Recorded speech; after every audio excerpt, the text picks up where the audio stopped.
Hello and welcome to Box to Board. And tonight we're talking to Nils Hintze, and we're going to have a little bit of chat about Vaesen. So, Nils, do you want to introduce yourself and how you got involved with the project? Yeah, I'm a freelance RPG writer in my spare time, and I've written a lot for the Free League, the publishers of Vaesen. So I was asked to come to a meeting in Stockholm a couple of years ago to do like a campaign for a new game they were gonna publish, and they were kind of, yeah, it's kind of similar to a game we know you loved as a as a team, an old game called Chock in Swedish, Yeah. a translation of an American game called Chill, I think. So at the start, I was kind of hired to write a campaign, but then I started to write the rule book as well, and then I actually wrote the rule book.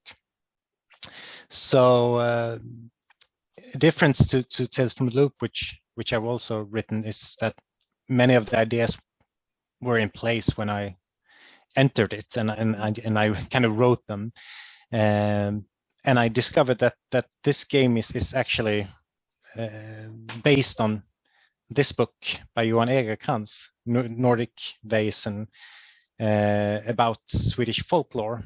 And it's a book, I have 2 copies because I love it so much. So I was really happy to discover that.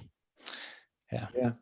So, in terms of ideas for the book, you said you've mentioned the book. So, the ideas came from the book, and then how did you what other influences were there? What other things did you find that you went, yeah, that I like that flavor. Let's add it into the mix and see how it goes. Was there anything else? I did read a lot about Swedish folklore, like old collections of old stories from all parts of Sweden and Norway and Denmark and Finland and so forth, and kind of dug into that. That is such a rich material. But I also love like Søren Kierkegaard and like the old Grimm stories. I tried to watch the new Grimm series as well, but I think there were some ideas you could pick from that, but it was kind of too much action, violence for my taste. Yeah, as a game, it kind of feels like you don't really want to get violent with these Vaesen because it's not going to end particularly well. No. And even if you manage to beat them, they'll just come back again, which is quite nice. I quite like that bit where. Did I say Søren Kierkegaard? Yeah. I meant. Sorry. That's right. What's his name? The Danish right. H.C. Andersen, I meant. Sorry. My bad. I was trying to work it out. I was going, How is that connection? Sorry, I meant H.C. Andersen. No worries, man. No worries. Like, yeah. But and also Sandman by Neil Gaiman. Yeah, it's a big influence. I mean, there's a real sense of mystery in the sessions, and there's this real sense of not knowing what you're getting into, and a lot of them it's very easy to write red herrings in, which is quite nice. So your party are never quite sure what they're dealing with, but it's definitely got a distinctive feel. I mean, how did you pick out? I mean, I said earlier on whenever we were chatting, how did you pick out the Vaesen you were going to use? Because I'm sure the same as British folklore and Irish folklore, you've got a lot of creatures to pick from. So how did you pick out? Because there's quite a distinct mix, and they're all quite different, which is one of the things that stands out. So what was the kind of process there, really? I was going through the books and trying to find Vaesen that I could imagine being part of a story. Kind of which Vaesen could I invent some kind of hook for a mystery, and I chose those Vaesen. Do you have a favorite? It has changed. Right now, my favorite Vaesen are the fairies, because they're kind of evil without intent. They're just chaotic, and I like that. Yeah. it's a funny one because I know in Ireland the fairies are bad. They're bad. They're bad. In England, it's kind of, somebody said to me, oh, they were told there were fairies at the bottom of their garden whenever they were growing up, and I used to think, what did you do?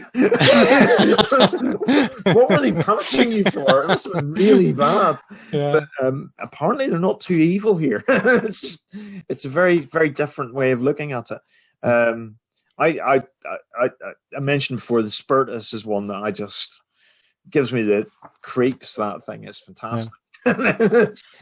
And I like that if you look at the folklore, you can see that the kind of Disneyfication of these stories is not how they are meant to be told. I mean, The Little Mermaid, it's not a nice story in how it was written.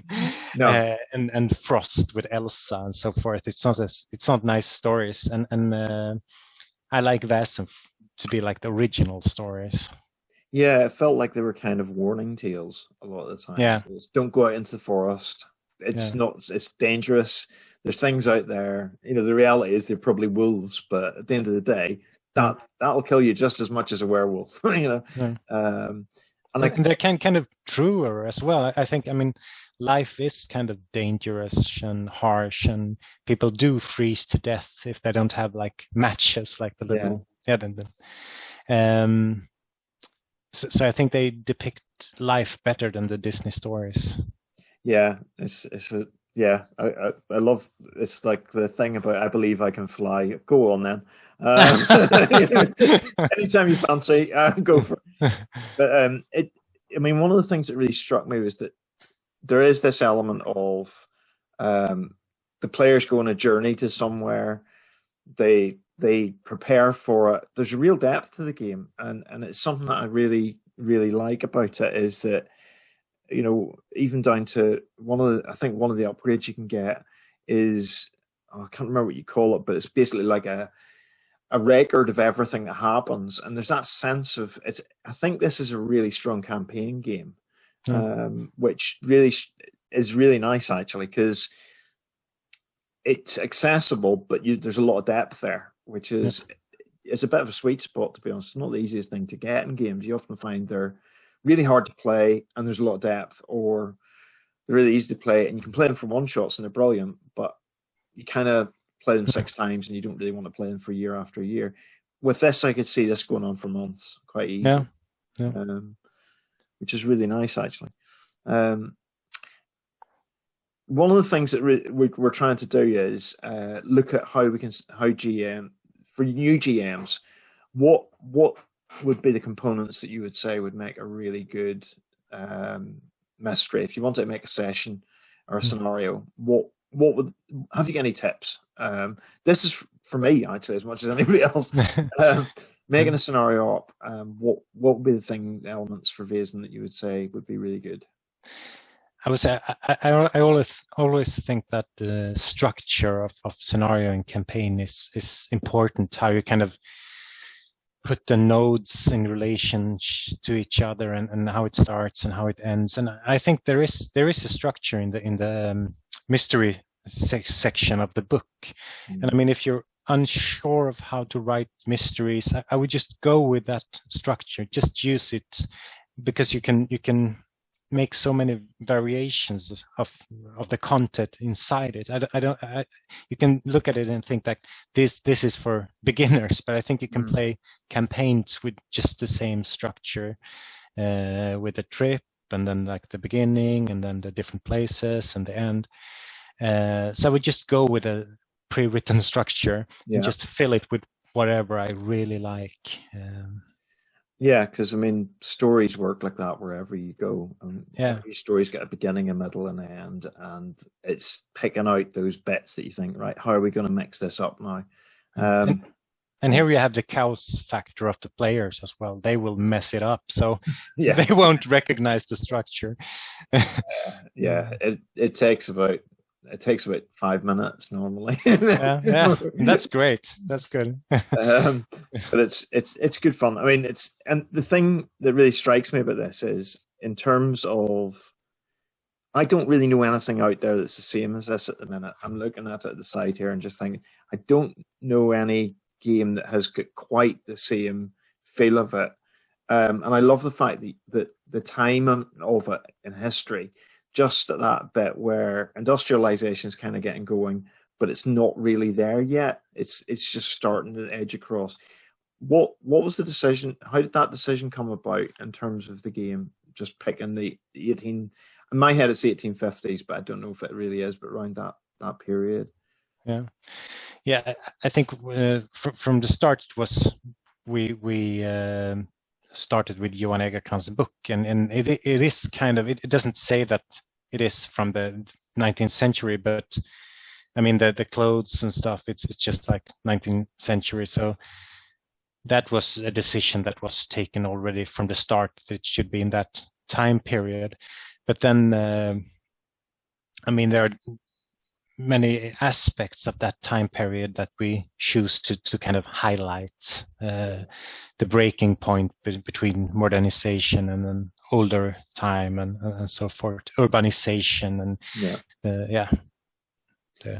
and it's really nice because you get that sort of real feel of, actually, there's two worlds colliding here. There's two worlds that are really smashing into each other, and it's quite. And I think there is an element of conflict all the way through the game, but it's not fighty conflict. It's something else. There's just tension all the time through it, built into it almost structurally.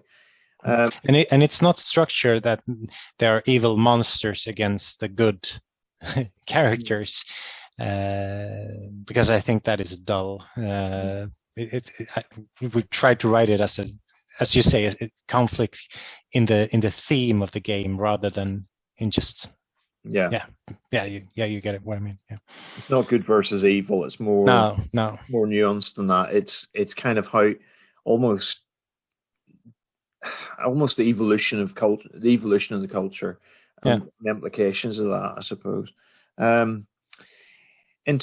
mean, what is there about the game that you were particularly pleased with or proud of? Is there anything that you sit and you go, actually, that's the bit that I think was brilliant, or that's the bit that? And I don't know how comfortable you are with this. I'm not sure. In Britain, if you say that to somebody, they just freeze. But I think I can answer that. I think I will want to answer it in two parts. One part is that I'm enormously proud of the entire game. I mean, I think they're really good people at the Free League. I mean, the layout of the game and the images and the illustrations and all the people who worked with the text and so forth. I think it's a group of really creative people who don't give each other constraints. You're kind of allowed to do your thing. So I think that is why the product became so good. For my own part, I would say I'm mostly proud with the small fiction parts, the small text. Like for every archetype there is a little text, and every chapter starts with little texts and so forth. That is what I think I did the best, the thing that I succeeded with best. And there are parts I don't like that much, but yeah, I'm proud of that part. The little micro stories really do add a lot of flavor to it, and I must admit the ones for the archetype, there were one or two of them I was going, I don't know how that would work, and then you read that and it clarifies it, and you go, oh, okay, that makes sense. And whenever you give it to players, you can just see them get it. They get what the character's about, which is really, really nice. So yeah, it immerses you in this world as a book. I think that's what really stood out to me, is that you find yourself reading it a lot, which is a good sign. And it's been, I mean, we've, as I said to you earlier on, we're trying it with a fairly inexperienced party. Most of the people have really come, one or two have come back to RPGs since lockdown, but most are completely new to it, and they're really enjoying it. It's a lot of fun, partly because it is such an immersive world, and it's and that is kind of interesting. Sorry if I interrupted you, because there isn't that much world in it. Yeah. And I mean, one of the decisions we made was to not have that much world description. So there aren't any descriptions of how a gun in the 19th century works, or how the governmental system of Sweden and so forth. So I'm glad that people still can immerse in the world. But I think it's because of those little bits of text. So I think actually it's those little stories, because we don't, we don't understand the world by history books. We understand the world by the stories that it tells, by the things that surround us and the stories that we see worked out. So actually, I think in some ways, some games kind of, I don't know, they kind of kill it by having 20 pages of history, and you go, I'm never going to read that. It tends to be quite dry. You're like flicking through going, this means nothing to me. This means nothing to me. But whenever it's drip fed through something, you pick it up. And especially whenever it's, to be honest, especially whenever it's as beautifully dropped in, where you just go, oh, fancy, oh, what's that? Oh, yeah, okay. and it's silly, but handwritten catches you. Having a picture nearby catches you. And it's, and actually read them, which is nice, because I've got a few games where I go, I know I really should read this, but I don't have the time right now. I've got time to read that. It's only a couple of paragraphs. I can do that. Yeah. So, and then you find yourself reading 10 of them, which is, yeah. But yeah, thanks for spoiling my life. It's been great. It is great. Do you know what? I think everybody I've sort of talked to about this game, I picked it up and somebody went, oh, I'm looking at that. I'm thinking about that. And I think it's been on a lot of people's radar, and hopefully we can get the videos out and make it a little bit. I think this is a gem of a game, actually. I really do. That's great. And it's, it scratches an itch, and it's lovely coming back to old stories. I like the idea of looking at the old stories and learning from, some of their craziness, and discovering, like we were saying, how un-Disney they really are. Yeah. And as you said before we started the interview, that you were discussing what kind of meanings they have and what they say about different people. And I think that it is so rich in like symbolic meaning and saying something about people and how they lived and what they feared and so forth. And that richness with a kind of simple rule system, I think that mixes well. It's a great, I mean, it's something we forget, but thank you very much for it. Although I have to say, Carl Linnaeus, as a scientist, I went, I have to teach you what Carl Linnaeus. And every now and again I'm going, right, can't say what's in the back of my head, because I teach a little bit about Linnaean classification. Can't mention the fairies, can't mention don't mention that bit. But I'm taking it that was made up. I really think that was made up. Yeah, it actually, I used his old diary and I just changed some words in it just to give those starts of each Vaesen. So most of it is real, but it's just some flavors have changed. Just tweaked a little bit to give it a bit of a Vaesenization. Yeah. And on that bombshell, I think we'll round it off. Thanks for chatting, and thanks for having me. Absolutely fantastic. Thank you.